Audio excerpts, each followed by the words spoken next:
Easy physics বই থেকে এই পর্বে আমরা ১২ অধ্যায়ের কিছু এমসিকিউ প্রশ্ন নিয়ে আলোচনা করব। আমরা যদি প্রথম প্রশ্নটার দিকে একটু খেয়াল করে দেখি, প্রথম প্রশ্নে আমাদেরকে বলা হলো জেনারেটরের কাজ কি?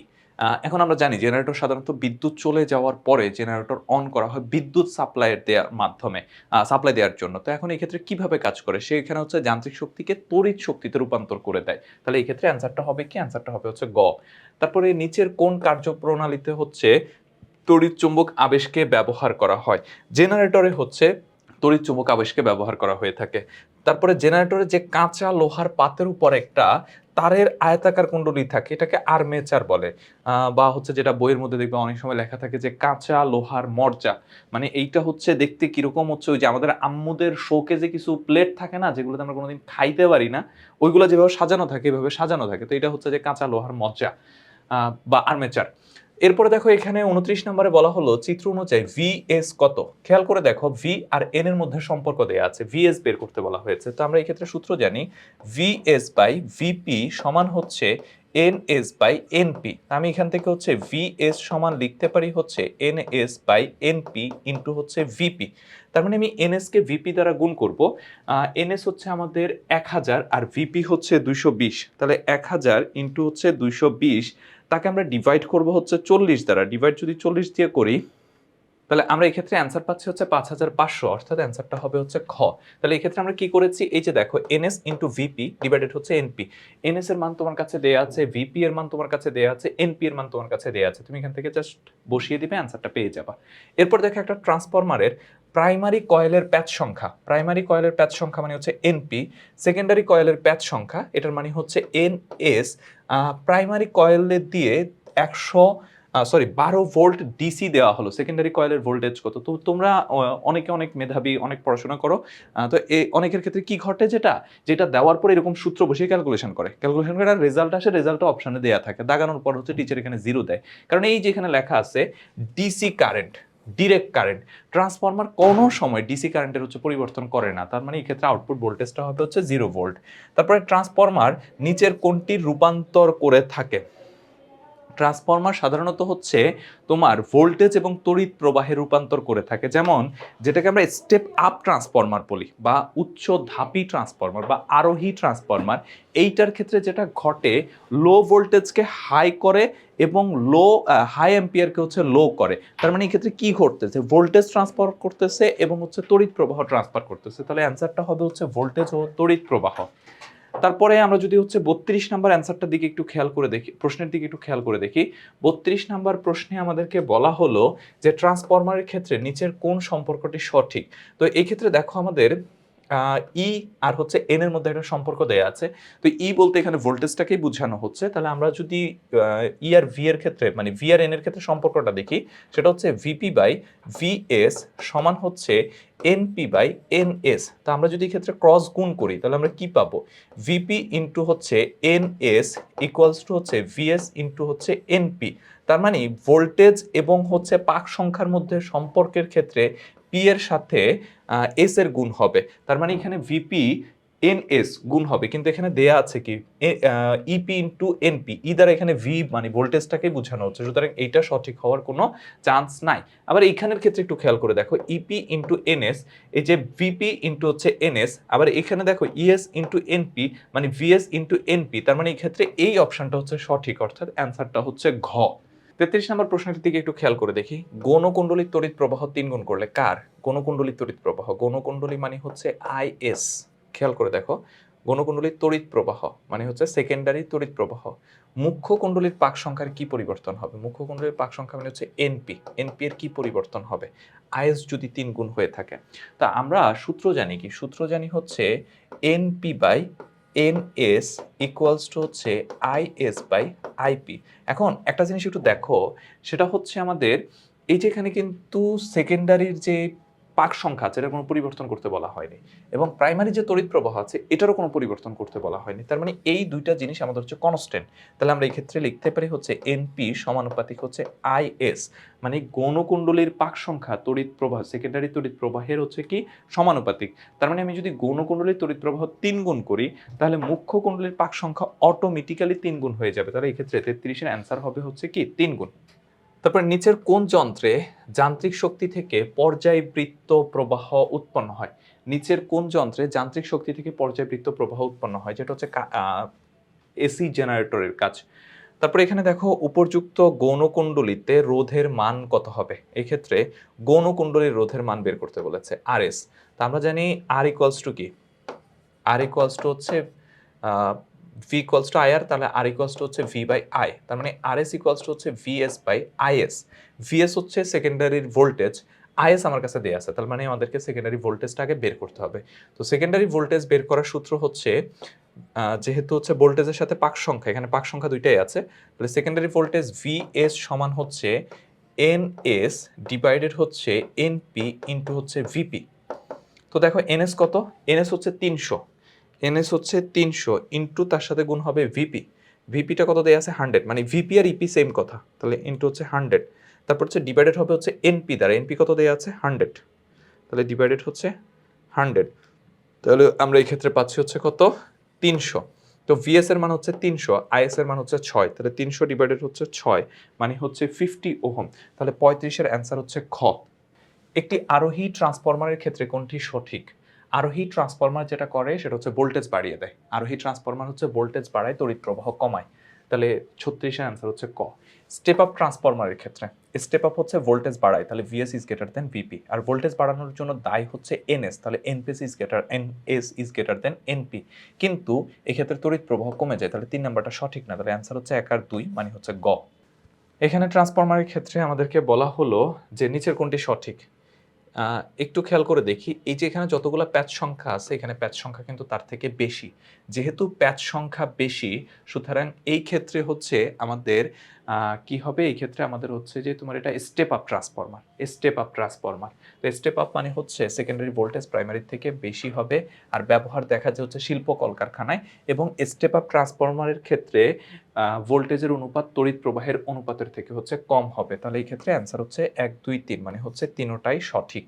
তারপরে দেখো এখানে বলা হলো একটি ট্রান্সফরমারের প্রাইমারি কয়েলের পাক সংখ্যা সেটা হচ্ছে 550, প্রাইমারি কয়েলের পাক সংখ্যা যেটাকে আমরা বলতে পারি হচ্ছে NP। সেকেন্ডারি কয়েলের পাক সংখ্যা সেটা হচ্ছে 125 মানে হচ্ছে NS। প্রাইমারি কয়েল দিয়ে 220 ভোল্ট AC দেয়া হলো, সেকেন্ডারি কয়েলের ভোল্টেজ কত, সেকেন্ডারি কয়েলের ভোল্টেজ কত মানে হচ্ছে VSটা কত। তো আমরা জানি এই ক্ষেত্রে VS সমান হচ্ছে আমাদের NS বাই NP ইন্টু হচ্ছে VP। তো NSটা কত, সেকেন্ডারির যে পাক সংখ্যা সেটা হচ্ছে 125, 125 ডিভাইডেড হচ্ছে NP মানে হচ্ছে 550, ডিভাইডেড হচ্ছে 550 ইন্টু হচ্ছে কত, ইন্টু হচ্ছে VP মানে হচ্ছে প্রাইমারি ভোল্টেজ সেটা হচ্ছে 220, তাহলে এই ক্ষেত্রে যে অ্যান্সারটা পাচ্ছি অ্যান্সারটা হচ্ছে 50 ভোল্ট, অর্থাৎ 39 এর অ্যান্সার হচ্ছে খ।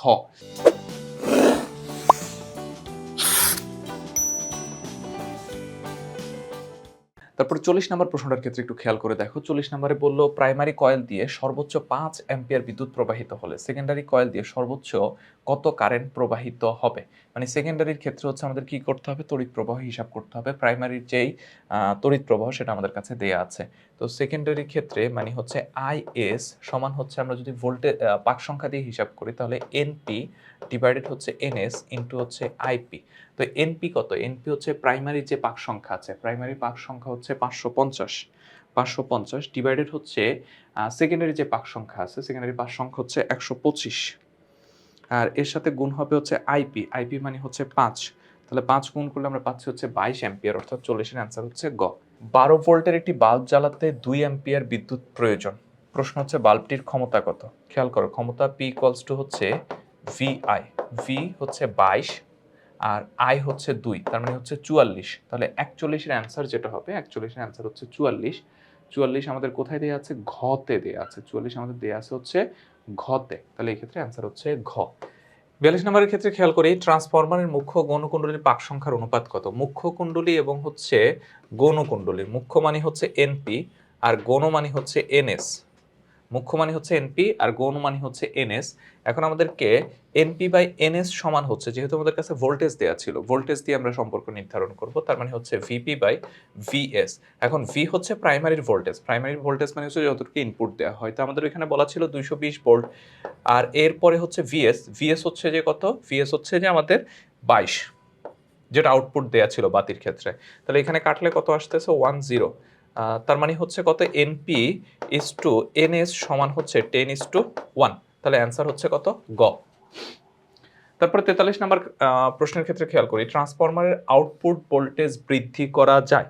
আউটপুট ভোল্টেজ হচ্ছে যে কিভাবে বৃদ্ধি করা যায়, আমাদের কাছে হচ্ছে যে কয়টা অপশনের মধ্যে আছে এর মধ্যে প্রথম অপশনটা একটু খেয়াল করি, সেকেন্ডারি কয়েলের প্যাচ সংখ্যা বেশি হলে। সেকেন্ডারি কয়েলের প্যাচ সংখ্যা যদি বৃদ্ধি পায় তাহলে অটোমেটিক্যালি ভোল্টেজ বৃদ্ধি পাবে, আর ভোল্টেজ বৃদ্ধি পেলে তো হচ্ছে আউটপুট বৃদ্ধি পাবে স্বাভাবিকতই। ট্রান্সফরমারের ক্ষেত্রে ভোল্টেজ ও তড়িৎ প্রবাহ পরস্পর কেমন? তো ভোল্টেজ ও তড়িৎ প্রবাহ পরস্পর ব্যস্তানুপাতিক, মানে ভোল্টেজ যদি বাড়ে তাহলে তড়িৎ প্রবাহ কমে যায়। আচ্ছা, উচ্চধাপী ট্রান্সফরমারের ক্ষেত্রে কোনটি সঠিক? উচ্চধাপী ট্রান্সফরমারের ক্ষেত্রে আউটপুট ভোল্টেজ বেশি হয় এবং হচ্ছে আউটপুট প্যাচ সংখ্যা বেশি হয়, তার মানে এনএস ইজ গ্রেটার দেন হচ্ছে যে এনপি হয়ে হবে, মানে সেকেন্ডারি প্যাচ সংখ্যা প্রাইমারির থেকে বেশি হবে, আর সেকেন্ডারি প্যাচ সংখ্যা প্রাইমারি থেকে বেশি হলে ভোল্টেজ বেশি হবে, এই জন্য সেটাকে আমরা উচ্চধাপী ট্রান্সফরমার বলি। একটি ট্রান্সফরমারের মুখ্য কুণ্ডলিতে ভোল্টেজ দেওয়া আছে হচ্ছে 10 ভোল্ট। তো মুখ্য কুণ্ডলী ভোল্টেজ মানে কি? মুখ্য কুণ্ডলী ভোল্টেজ মানে হচ্ছে ভিপি সমান দেয়া আছে হচ্ছে 10 ভোল্ট এবং প্রবাহ হচ্ছে 6 অ্যাম্পিয়ার, মানে মুখ্য কুণ্ডলীর প্রবাহ যেটাকে হচ্ছে আমরা আইপি বলি, আইপি হলো হচ্ছে কত 6 অ্যাম্পিয়ার। আর গৌণকুণ্ডলীর ভোল্টেজ হচ্ছে 20, তার মানে ভিএস হচ্ছে 20, এর মধ্যে হচ্ছে গৌণকুণ্ডলীর প্রবাহ কত? গৌণকুণ্ডলীর প্রবাহ মানে হচ্ছে আইএস সমান হচ্ছে ওয়াট। তা আমরা এই ক্ষেত্রে জানি যে আইএস সমান হবে কি? আইএস সমান হবে হচ্ছে ভিপি ডিভাইডেড হচ্ছে ভিএস ইন্টু হচ্ছে আইপি। তো ভিপি কত? ভিপিটা আমাদের কাছে দেওয়া আছে হচ্ছে 10, আর ভিএস কত 20, আইপিটা কত দেওয়া আছে? আইপি দেওয়া আছে হচ্ছে 6। তাহলে এখানে কাটলে হচ্ছে যে কত আসে 2, এটা কাটলে হচ্ছে 3, তার মানে এই ক্ষেত্রে অ্যান্সার হচ্ছে কত 3 অ্যাম্পিয়ার। ট্রান্সফরমার কোন ক্রিয়ায় কাজ করে? ট্রান্সফরমার কোন ক্রিয়ায় কাজ করে, এই ক্ষেত্রে আমরা আগেও পড়ে আসছিলাম যে ট্রান্সফরমার হচ্ছে তড়িৎ চৌম্বক আবেশ প্রক্রিয়ায় হচ্ছে কাজ করে থাকে। একটি আরোহী ট্রান্সফরমারের মুখ্য কুণ্ডলীর তুলনায় গৌণ কুণ্ডলীতে নিচের কোনটির মান কম থাকে? আরোহী ট্রান্সফরমারের মুখ্য কুণ্ডলীর তুলনায় গৌণ কুণ্ডলীতে নিচের কোনটির মান কম পাওয়া যায়? আরোহী ট্রান্সফরমারের ক্ষেত্রে হচ্ছে সেকেন্ডারি ভোল্টেজ মানে গৌণ কুণ্ডলীর হচ্ছে ভোল্টেজ বেশি হয়, আর প্রাইমারির ক্ষেত্রে হচ্ছে ভোল্টেজ কম হয়, মানে মুখ্য কুণ্ডলীর ক্ষেত্রে হচ্ছে ভোল্টেজ কম হয়। তো আমাদের এখানে বলছে মুখ্য কুণ্ডলীর তুলনায় গৌণ কুণ্ডলীতে নিচের কোনটির মান কম পাওয়া যায়, তাহলে গৌণ কুণ্ডলীর কম পাওয়ার কথা বলা হয়েছে, তাহলে সেটা হচ্ছে কোনটা? সেটা হচ্ছে তড়িৎ প্রবাহ। আরোহী ট্রান্সফরমারের ক্ষেত্রে কি হয়? সেকেন্ডারির ক্ষেত্রে হচ্ছে ভোল্টেজ বেশি হয়, প্রাইমারির ক্ষেত্রে হচ্ছে ভোল্টেজ কম হয়। সেকেন্ডারির ক্ষেত্রে হচ্ছে তড়িৎ প্রবাহ কম হয়, প্রাইমারি ক্ষেত্রে তড়িৎ প্রবাহ বেশি হয়। ট্রান্সফরমারের ক্ষমতা কিরূপ পরিবর্তন ঘটায়? ট্রান্সফরমার ক্ষমতার কোনো পরিবর্তন করে না, ট্রান্সফরমারের ক্ষেত্রে ক্ষমতা ধ্রুব থাকে। 50 বলল ট্রান্সফরমারের কুণ্ডলীদ্বয়ের তড়িচালক শক্তি এদের পাক সংখ্যার কি? সমানুপাতিক। পাক সংখ্যা যত বেশি হবে তড়িচালক শক্তি বেশি হবে, অর্থাৎ অ্যান্সার হচ্ছে গ। একটি ট্রান্সফরমারের মুখ্য ও গৌণ কয়েলের পাক সংখ্যার অনুপাত 1:5 হলে, আমাদের কি বলেছে? গৌণ ও মুখ্য কয়েলের পাক সংখ্যা, গৌণ মানে হচ্ছে এনএস আর মুখ্য হচ্ছে এনপি, সমান কত হবে? 1/5, এটা আমাদের কাছে বলা আছে। বললো গৌণ ও মুখ্য কয়েলের বিভবের অনুপাত, গৌণ ও মুখ্য মানে হচ্ছে ভিএস বাই ভিপি।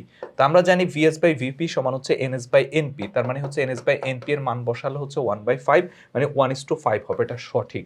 তারপরে গৌণ ও মুখ্য কয়েলের প্রবাহের অনুপাতের ক্ষেত্রে কিন্তু হচ্ছে এটা চেঞ্জ হয়ে যাবে, কারণ ভোল্টেজ যেরকম আচরণ করবে প্রবাহ তার বিপরীত আচরণ করবে, তার মানে এই অপশনটা ঠিক হওয়ার সুযোগ নাই।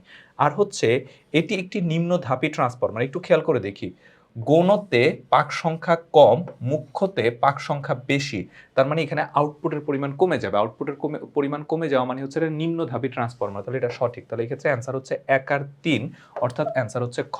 একটি ট্রান্সফরমারের মুখ্য কুণ্ডলীর ভোল্টেজ 12 ভোল্ট, মুখ্য কুণ্ডলীর ভোল্টেজ মানে হচ্ছে ভিপি হচ্ছে 12 ভোল্ট এবং তড়িৎ প্রবাহ হচ্ছে 3 অ্যাম্পিয়ার। তড়িৎ প্রবাহ মানে হচ্ছে মুখ্য কুণ্ডলীর তড়িৎ প্রবাহ, সেটা হচ্ছে কত? 3 অ্যাম্পিয়ার। গৌণকুণ্ডলীর তড়িৎ প্রবাহ হচ্ছে 4, মানে হচ্ছে আইএস সমান হচ্ছে 4। গৌণকুণ্ডলীর ভোল্টেজ কত? আমাদেরকে আমরা জানি গৌণকুণ্ডলীর ভোল্টেজ ভিএস সমান কি হবে? ভিএস সমান হচ্ছে আমাদের আইপি বাই আইএস ইন্টু হচ্ছে ভিপি। তা আইপি হচ্ছে প্রাইমারি যে তড়িৎ প্রবাহ সেটা হচ্ছে 3, আইএস হচ্ছে 4 আর ভিপিটা হচ্ছে 12। তাহলে এখানে কাটলে হচ্ছে 3, 3 তিরিকে হচ্ছে 9, তাহলে অ্যান্সারটা হচ্ছে খ, অর্থাৎ 52 এর অ্যান্সার হচ্ছে খ। আর 53 নাম্বার, ট্রান্সফরমারের আউটপুট ভোল্টেজ বৃদ্ধি করা যায় যদি ট্রান্সফরমারের আউটপুট ভোল্টেজ বৃদ্ধি করা যায়, সেকেন্ডারি কয়েলের প্যাচ সংখ্যা বৃদ্ধি করে হচ্ছে ট্রান্সফরমারের আউটপুট ভোল্টেজটা বৃদ্ধি করা যায়। প্যাচ সংখ্যা যত বেশি হবে ভোল্টেজের পরিমাণও তত বেশি হবে। তাহলে 53 এর অ্যান্সার হচ্ছে ক। তো এই ছিল এই পর্বে আমাদের প্রশ্নগুলোর সমাধান। পরবর্তী পর্বে আমরা অন্যান্য প্রশ্ন নিয়ে আলোচনায় আসবো। এতক্ষণ আমাদের সাথে থাকার জন্য ধন্যবাদ। সেই সাথে যারা ইজি ফিজিক্স বই সংগ্রহ করেনি খুব দ্রুত সংগ্রহ করে ফেলবে।